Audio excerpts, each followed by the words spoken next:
Well, hello. I'm JD King. I'm Jason Gibson.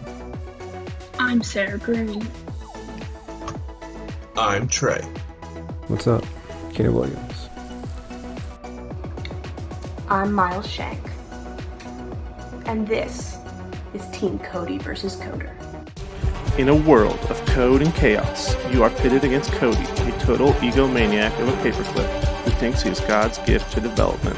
Put your debugging skills to the test. Jump into this neon terminal and put Codey in his place. In Codey versus Coder. Through Google Meets and Slack, we collaborated on a design document in Google Docs to lay out the vision for the product, as well as a game plan for how to get there. We then set goalposts on GitHub via the project boards. When development began, we divided into teams based on front and back end tasks. Once we had a minimum viable product, we then switched over to a more exploratory approach, where each team member could contribute to multiple facets of the game. We created a RESTful API that sends JSON objects to our front end and renders them in JavaScript. CSS was used to create the desired look for the game, and we used iframes to dynamically render a multi-page, double-display user interface on a single-page application. As we developed features in the front end, we began to focus more on gamification. Git and GitHub were implemented for version control, and features were developed using paired programming. At the end of each day, we would reconvene and merge the viable code. A core design philosophy for our game was by junior developers for junior developers. As such, we focused on a simplistic design where the game is played with only a mouse. The game will present to you the snippet of code that is broken, which you must fix. Our game has multiple noteworthy features, such as the main left panel display, which visually represents the broken code. Paired with it is the right panel display, which shows what the actual broken code looks like. This double display interface comprises the core of the game, and as such, takes up the most space on screen. Our AI, Codey, has his own box on the lower left where users can read his snarky messages. Beside Codey, you can view messages from ground control, who gives users hints when they click on the part of the code that does not need to be fixed. At the top, we also have a click counter that records users' clicks per question, as well as their number of clicks throughout the whole course of the game.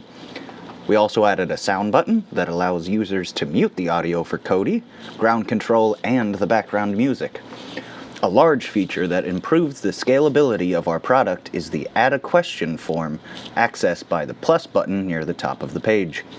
In this form, users are able to input their own questions with the help of an accompanying guide. Once the user conquers all coding conundrums, they're greeted with a victory page to celebrate their success. Finally, our last feature is the Developers tab that presents the dev team in the style of an 80s fighting game. The development of our product used several coding languages and processes. We took advantage of our Scrum board by dividing tasks by speciality to be completed via pair programming. At the end of the day, we'd re-meet, discuss what had been accomplished, and update our project board. Codey vs. Coder's backend is built with a RESTful API written in Java using Spring Boot, while the front end uses JavaScript to fetch JSON data from the backend API and render it on screen using CSS and HTML.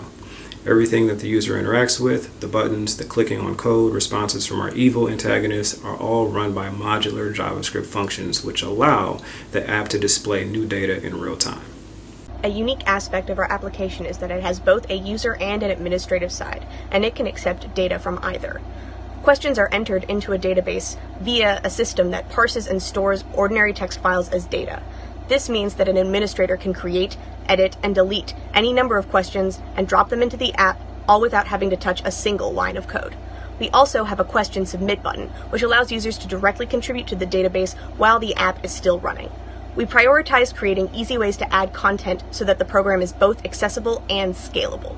Codey vs. Coder is a polished prototype which makes use of this system.